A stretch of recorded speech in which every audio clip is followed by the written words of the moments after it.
बिस्मिल्लाहिर्रहमानिर्रहीम। Welcome back. आज हम क्वालिटी मैनेजमेंट जो सिस्टम है उसमें कुछ टॉपिक्स हैं जो कि क्वालिटी को एनहांस करने के लिए बहुत ही इंपॉर्टेंस रखती हैं। और ये जो पॉइंट्स है इसके बगैर क्वालिटी को मेंटेन करना और ये कहना कि हमारी क्वालिटी मेंटेन है तो इट इज नॉट पॉसिबल।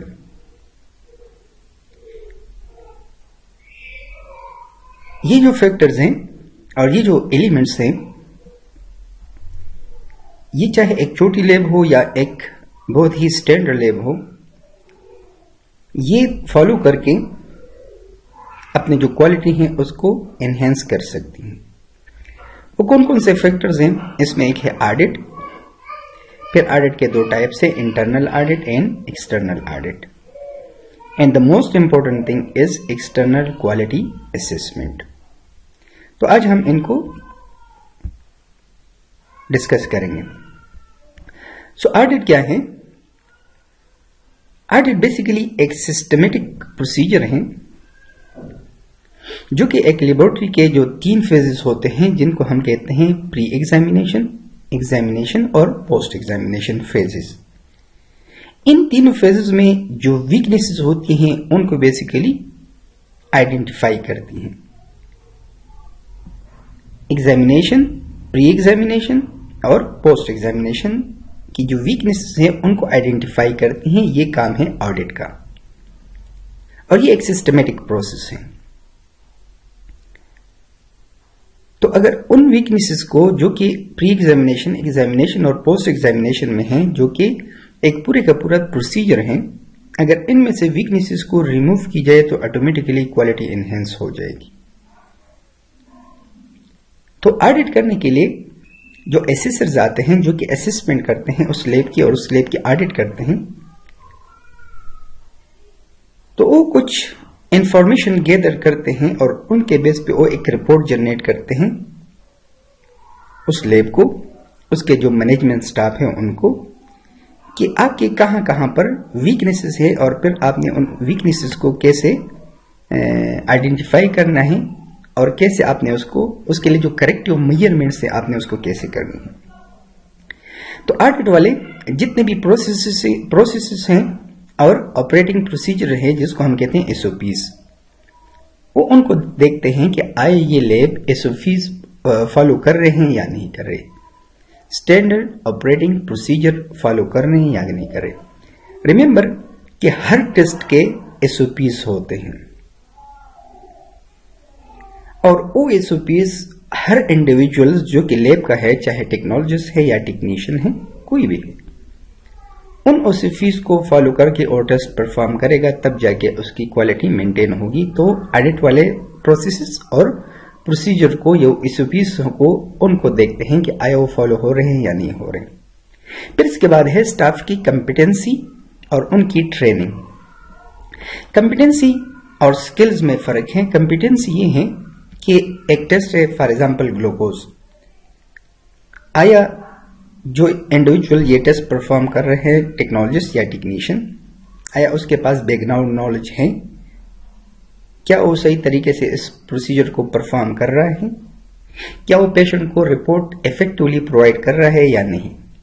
तो इन तीनों चीजों की कॉम्बिनेशन को हम कहते हैं कंपिटेंसी। स्किल्स सिर्फ ये है कि दैट टेक्नोलॉजिस्ट और technician is performing that test properly, this is skills. लेकिन कंपिटेंसी में नॉलेज और इफेक्टिव डोमेन, ये दोनों जरूरी हैं, जिनको हम कहते हैं कॉग्निटिव, साइकोमोटर और इफेक्टिव डोमेन। तो तीनों की कॉम्बिनेशन से बनती हैं कंपिटेंसीज। तो ऑडिट वाले उन स्टाफ की कंपिटेंसीज को भी चेक करते हैं और फिर वो रिपोर्ट देते हैं कि आया इन स्टाफ को ट्रेनिंग की जरूरत है या नहीं है। अगर है तो फिर आइडेंटिफाई कर देते हैं कि इनको ट्रेनिंग की जरूरत है, अगर नहीं है तो their staff is basically competent. फिर इसके बाद इक्विपमेंट्स की ऑडिट किस तरह? इक्विपमेंट की भी परचेज करने के भी अपने डॉक्यूमेंट एंड रिकॉर्ड कीपिंग होती है। तो इंस्ट्रूमेंट को कैसे उन्होंने परचेज किया, किस कंपनी से परचेज किया, आया इंस्ट्रूमेंट वैलिडेटेड है कि नहीं है, आया इस इंस्ट्रूमेंट पे कंट्रोल्स लग रहे हैं कि नहीं लग रहे, कंट्रोल ठीक है कि नहीं ठीक। तो ये सारे के सारे जो चेकिंग है वो ऑडिट वाले करते हैं। फिर इसके बाद एनवायरनमेंट कि आया लैब वाले जो स्टाफ हैं उनको सेफ एनवायरनमेंट प्रोवाइड कर रहे हैं या नहीं कर रहे। तो safety and other important factor for enhancing quality, ठीक है। तो इसके बाद है हैंडलिंग ऑफ सैंपल्स कि सैंपल्स को कैसे हैंडल किया जाता है। हर एक टेस्ट फिलबोर्ड में जब भी की जाती है तो हमारे पास मुख्तलिफ सेक्शंस हैं। हेमाटोलॉजी के लिए अलग ट्यूब्स यूज होते हैं, केमिस्ट्री के लिए अलग ट्यूब्स होते हैं, ब्लड बैंक के लिए अलग ट्यूब्स यूज होती हैं। इस तरह माइक्रोबायोलॉजी के लिए अपने ट्यूब्स हो रही हैं। तो क्या उन सैंपल को प्रॉपरली हैंडल कर रहे हैं, अपने जो कंसर्न डिपार्टमेंट हैं उन तक प्रॉपरली ट्रांसपोर्ट कर रहे हैं या नहीं, ठीक है। तो ये भी अगेन ऑडिट वाले आइडेंटिफाई करते हैं। Quality control and verification of results. तो क्वालिटी कंट्रोल अगेन कि आया वो लैब कंट्रोल डेली बेसिस पे लगा रहे हैं या नहीं लगा रहे। जहां पर वर्कलोड ज्यादा होता है वहां पर यूजुअली 3 टाइम्स कंट्रोल लगाए जाते हैं, मॉर्निंग, इवनिंग और नाइट शिफ्ट में। डिपेंड करता है कि जो सैंपल्स हैं उनके फ्लो कैसी है। अगर ज्यादा है तो फिर 3 टाइम्स, अगर कम है तो 1 time a day. Record and reporting practices, आया वो प्रॉपरली रिकॉर्ड मेंटेन कर रहे हैं या नहीं कर रहे हैं। तो इन सब की ऑडिटिंग ये ऑडिट वालों का काम है और इसके जरिए वो फिर रिपोर्ट जनरेट करते हैं इन पूरे के पूरे प्रोसेसेस का मैनेजमेंट को, और मैनेजमेंट वाले फिर उस पर करेक्टिव जो मेजरमेंट से वो लेते हैं। एक्सटर्नल क्वालिटी को चेक करने के लिए फिर एक्सटर्नल ऑडिट किया जाता है। तो एक्सटर्नल ऑडिट क्या है, ये भी असेसमेंट है जो कि एक्सटर्नल बॉडी आते हैं, ग्रुप्स आते हैं मुख्तलिफ एजेंसियों के, और वो चेक करते हैं और वो ऑडिट करते हैं। तो वो ऑडिट जो कि बाहर से लोग आते हैं ग्रुप्स की शक्ल में या एजेंसीज आते हैं और वो ऑडिट करते हैं एक लैब के, तो उसको हम कहते हैं एक्सटर्नल ऑडिट। तो एक्सटर्नल ऑडिट मुख्तलिफ किस्म के हो सकते हैं। Number 1 health authorities. Health authorities वो अथॉरिटीज होती हैं जो कि बेसिकली लाइसेंस प्रोवाइड करते हैं, जैसे हमारे यहाँ HRA हैं। तो वो पहले चेक करते हैं, असेस करते हैं एक लैब को कि क्या ये लैब क्वालिटी मेंटेन कर सकती है या नहीं कर सकती। फिर इसके बाद वो उनको लाइसेंस प्रोवाइड करते हैं 1 साल के लिए, 2 साल के लिए या 5 साल के लिए, और फिर उसके अगेन इसकी रिन्यूअल करनी पड़ती है। और अगेन वो एक्सटर्नल बॉडी आते हैं हेल्थ अथॉरिटीज और वो चेक करते हैं। एग्रेडेशन बॉडीज बेसिकली ये ऑर्गेनाइजेशन होती हैं जो कि एग्रेडेशन या सर्टिफिकेट प्रोवाइड करती है। सर्टिफिकेट यूजुअली ISO सर्टिफिकेशन है, इंटरनेशनल ऑर्गेनाइजेशन फॉर स्टैंडर्डाइजेशन, ये सर्टिफिकेट प्रोवाइड करती है। एग्रेडेशन, सर्टिफिकेट और एग्रेडेशन में अगेन फर्क है। तो सर्टिफिकेशन क्या है कि एक्सटर्नल बॉडी आई, उन्होंने जस्ट देखा, क्वालिटी चेक की, ठीक है, सर्टिफिकेट प्रोवाइड किया। एग्रेडेशन वाले A to Z पर वो चेक करते हैं और ये बड़ी सतह पर होती हैं। For example JCI,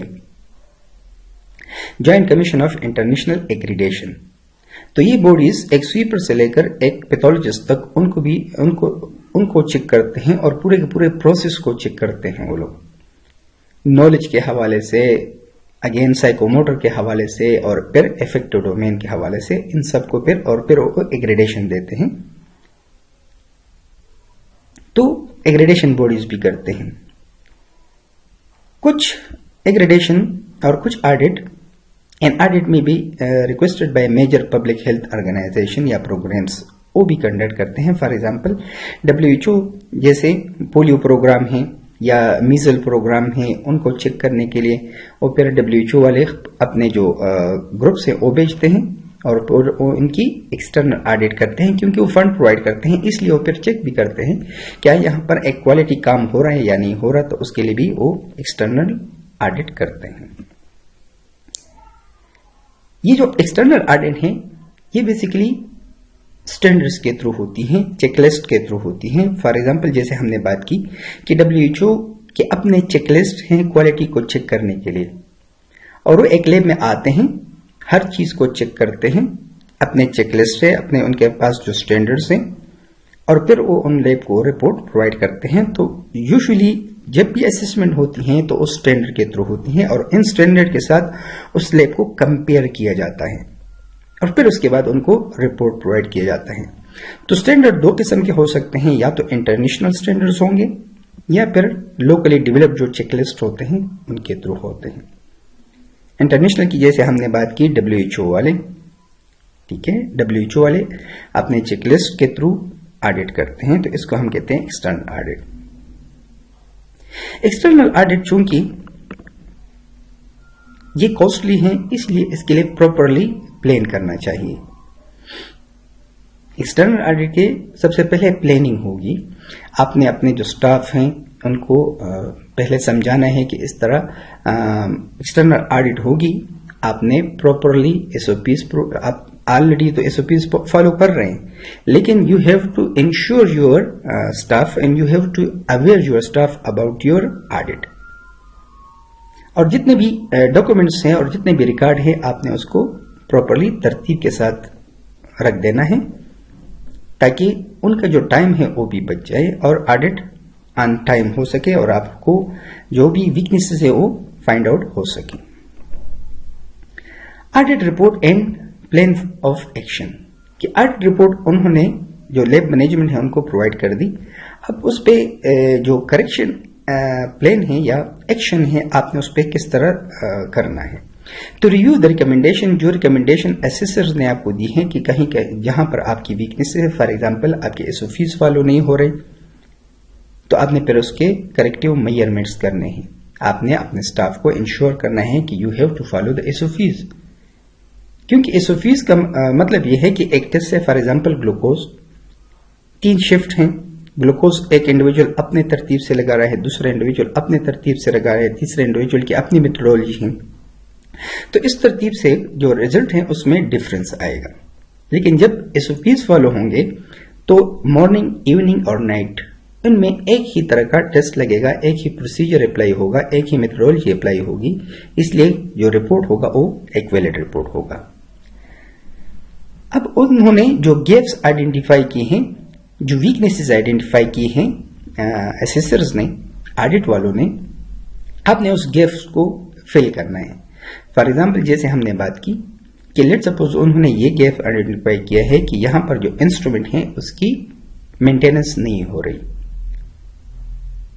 daily maintenance, weekly maintenance और फिर मंथली मेंटेनेंस। आपने अपने इंस्ट्रूमेंट की मेंटेनेंस करनी है। जब आप इंस्ट्रूमेंट की मेंटेनेंस करेंगे, उस पर कंट्रोल लगाएंगे, तो इंस्ट्रूमेंट आपको एक वैलिड रिपोर्ट देगा। तो this is known as gaps, कि कहां पर आपकी वीकनेसेस हैं, तो उसके लिए फिर करेक्टिव मेजरमेंट्स, फिर corrective action should be taken by the laboratory and record our results and action taken. ठीक है, फिर आपने जो एक्शन ली आप उसको प्रॉपरली रिकॉर्ड करें, ताकि अगेन जब ऑडिट वाले आएंगे आप उनको दिखा सकेंगे कि ये पहले गैप्स आइडेंटिफाई हुए थे और उस पर हमने ये एक्शन ली थी। तो अगेन रिमेंबर, क्वालिटी का एक उसूल है कि do what you document and document what you do, कि जो चीज डॉक्यूमेंटेड है आया स्टाफ वो परफॉर्म कर रहा है कि नहीं कर रहा, उन्होंने परफॉर्म की तो फिर डॉक्यूमेंट इट। तो this is the most important thing in quality. Now internal audit, internal audit वो ऑडिट है जो कि जो लेबोरेटरी का मैनेजमेंट है वो परफॉर्म कर रहा है इंटरनली, और उनके लिए उन्होंने एक स्पेसिफिक ग्रुप ऑफ इंडिविजुअल्स के होते हैं जो कि इंटरनल पर ऑडिट करते हैं, खुद परफॉर्म करते हैं एक किसी भी ऑर्गेनाइजेशन का। फॉर एग्जांपल HR वाले आते हैं और वो फिर ऑडिट करते हैं। तो इसकी इंपॉर्टेंस क्या है कि प्रिपेयर फॉर एक्सटर्नल ऑडिट। फिर आप अपने स्टाफ को अवेयरनेस भी दे सकते हैं इसके थ्रू कि किस तरह एक्सटर्नल जो ऑडिट है वो परफॉर्म हो रही हैं और आपने उसके लिए किस तरह अपने आप को प्रिपेयर करना है। तो अगेन इंटरनल जो ऑडिट है वो भी जो स्टाफ है उसके पूरे के पूरे असेसमेंट करते हैं इस फीस को चेक करते हैं, अगेन इंस्ट्रूमेंट को चेक करते हैं, सफाई के हवाले से एनवायरनमेंट को चेक करते हैं और इस तरतीब से वो फिर एक रिपोर्ट जनरेट करते हैं और उनको अगेन, तो एक्सटर्नल ऑडिट से पहले definitely you have to perform internal audit. Internal audit की एक और पर्पस भी ये है कि इंप्रूवमेंट की तरफ फिर जो क्वालिटी है उसकी इंप्रूवमेंट होती है और कंटिन्यूस इंप्रूवमेंट इसमें होती है। अगेन जब उस पर करेक्शन मेजरमेंट कर दी जाती है इंटरनल ऑडिट पे, तो एक्सटर्नल ऑडिट फिर इसी हो जाता है। और अगेन जहां पर कंपिटेंसी की कमी आती है किसी भी स्टाफ में, तो आप उसकी कंपिटेंसी को इंप्रूव कर सकते हैं और उसको ट्रेनिंग के लिए अगेन आप भिजवा सकते हैं। तो this is known as internal quality control के जो ऑडिट हैं। अब आईएसओ क्या कहती हैं, इंटरनेशनल ऑर्गेनाइजेशन फॉर स्टैंडर्डाइजेशन, वो इंटरनल ऑडिट पे बहुत ज्यादा फोकस करती है कि सबसे पहले you have to perform your internal audit and then you have to should move towards external audit. So ISO state that the laboratory must have an internal audit program। और ये जो ऑडिटर होंगे, ठीक है, जो इंडिविजुअल्स होंगे वो independent होंगे। मींस उसने जो वीकनेसेस निकाली होंगी, ये नहीं कि आप उस वीकनेसेस को जाहिर ना करें, बल्कि you have to report these weaknesses to the management staff, so they should be independent. Audit must be documented and report written, ठीक है। Result must be reported to management for review, जो कि again बहुत ही जरूरी है ताकि management वाले पर इस पे करेक्टिव मेजरमेंट्स कर सकें, ठीक है। Appropriate action should be taken against that report. Now external quality assessment, जो अगेन बहुत ही इंपॉर्टेंस रखती हैं किसी भी लैब की क्वालिटी को मेंटेन करने के लिए। तो external audit, external quality assessment क्या है, ये भी असेसमेंट है, लेकिन एक्सटर्नल क्वालिटी असेसमेंट हम टेस्ट की क्वालिटी को चेक करने के लिए लगाते हैं, मींस कि हम कंपेयर करते हैं। So assessment is a critical aspect of laboratory quality management and it can be conducted in several ways. One of the common employed assessment method is that of external quality assurance. और क्या है external quality assurance? A method that allow for comparison of laboratory testing. तो यहां पर हम laboratory के test को compare करने के लिए हम करते हैं एक्सटर्नल क्वालिटी असेसमेंट। कैसे कंपेयर करते हैं एक्सटर्नल क्वालिटी असेसमेंट, और उसकी असेसमेंट कैसे होती है कि हम अपने लैब्स के रिपोर्ट्स किसी दूसरे रेफरेंस लैब के साथ कंपेयर करें, तो इसको हम कहेंगे एक्सटर्नल क्वालिटी असेसमेंट। तो एक्सटर्नल क्वालिटी असेसमेंट के कुछ मेथड्स होते हैं, ठीक है, कि हम किस किस तरतीब से हम एक्सटर्नल क्वालिटी असेसमेंट कर सकते हैं। तो एक है प्रोफिशिएंसी टेस्टिंग। प्रोफिशिएंसी टेस्टिंग क्या होते हैं कि फॉर एग्जांपल एक कंपनी है, उन्होंने अपने सैंपल जो कि हमारे लैब के लिए अननोन होंगे, उनके पास उनकी वैल्यू होती है, वो सैंपल जो भिजवाते हैं लेबोरेटरी में, उन सैंपल्स को ऐसे परफॉर्म किया जाता है जैसे हम टेस्ट परफॉर्म करते हैं। तो एक एक्सपर्ट टेक्नोलॉजिस्ट या टेक्नीशियन उन सैंपल्स को परफॉर्म करता है इंस्ट्रूमेंट पे, उनकी जो वैल्यू आती है वो बेचते हैं उन बॉडीज को, अगेन वो बॉडीज फिर उनको कंपेयर करते हैं अपने रिजल्ट से। अगर वो रिजल्ट्स कंपेरेबल है, मींस कि उनकी जो रेफरेंस रेंज है उनके दरमियान आ रही है, तो इट मींस कि आपकी प्रोफिशिएंसी टेस्टिंग बिल्कुल ठीक है।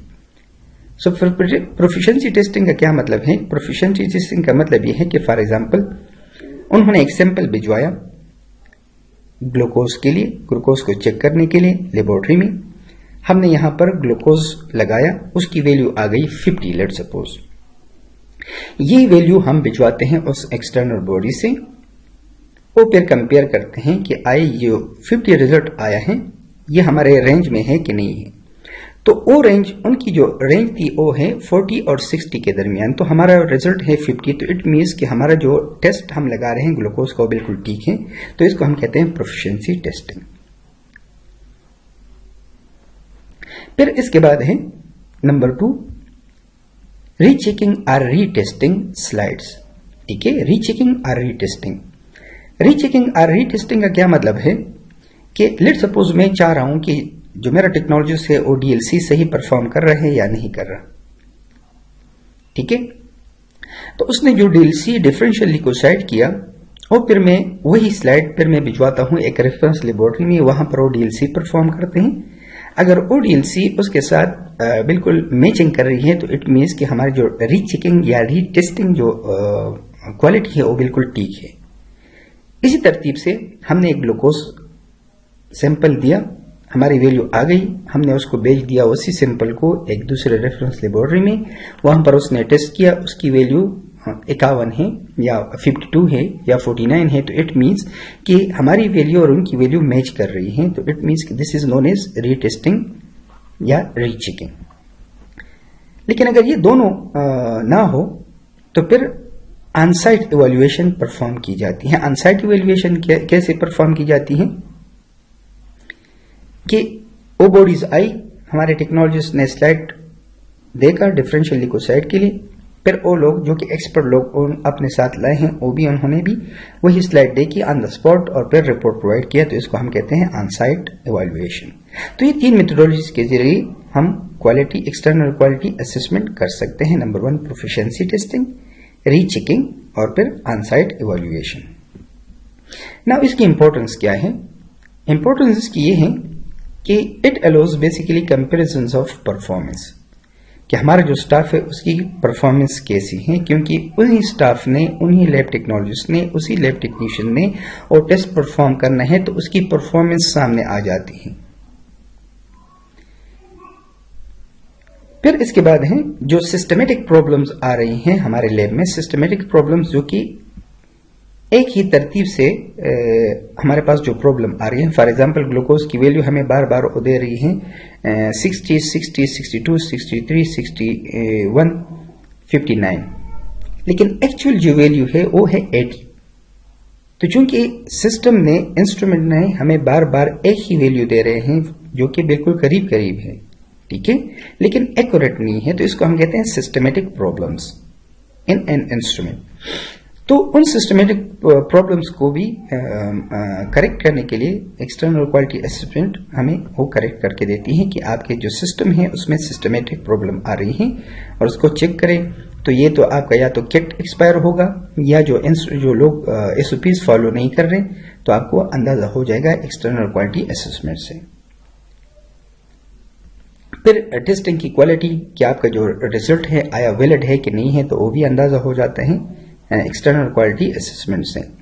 फिर जहां पर इंप्रूवमेंट की जरूरत पड़ती है, जैसे हमने कहा कि सिस्टमेटिक प्रॉब्लम्स हैं या एसओपीज फॉलो नहीं हो रहे, तो एसओपीज फॉलो करके फिर हम अपनी जो क्वालिटी है उसको इंप्रूव कर सकते हैं। तो इसलिए कंटिन्यू इंप्रूवमेंट के लिए external quality assessment is important. और फिर ये भी आइडेंटिफाई हो जाता है कि आया आपके स्टाफ को ट्रेनिंग की जरूरत है या नहीं है। तो this is again another important benefit of external quality assessment. Thank you so much.